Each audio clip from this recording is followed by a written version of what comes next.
জুলাই অভ্যুত্থানে রাজপথে নেমে সরকার পতনের মাধ্যমে ঐক্যের বার্তা দিয়েছিল তৎকালীন আওয়ামী বিরোধী রাজনৈতিক দলগুলো। ঐক্যমতের পথে হাঁটছিল তারা। সম্প্রতি রাজনৈতিক নেতাদের পাল্টাপাল্টি মন্তব্যে সেই ঐক্যে এখন বিভেদ বেশ স্পষ্ট।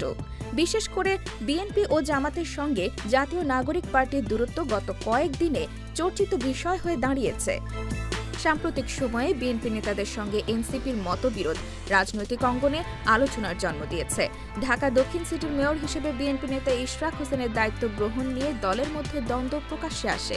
ইশরাকের অনুসারীদের আন্দোলনের পাল্টা কর্মসূচি হিসেবে নির্বাচন কমিশনের বিরুদ্ধে এনসিপির বিক্ষোভ সেই বিভেদের রূপরেখা আরও স্পষ্ট করে দেয়।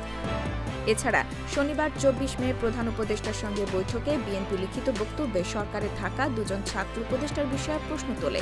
যদিও তারা সরাসরি এনসিপির পদে নেই, রাজনৈতিক মহলে আলোচনা আছে যে তারা ভবিষ্যতে এনসিপির পক্ষ থেকে নির্বাচন করতে পারেন।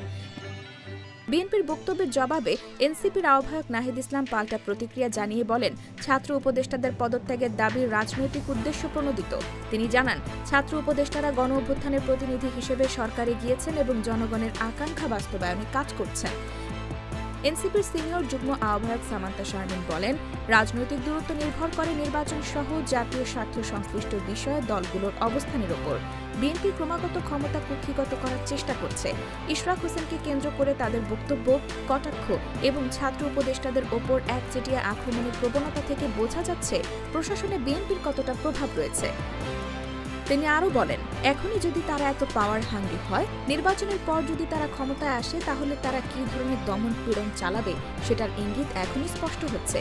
সেই জায়গা থেকে যদি বলেন বিএনপির সঙ্গে আমাদের দূরত্ব, তাহলে দূরত্ব।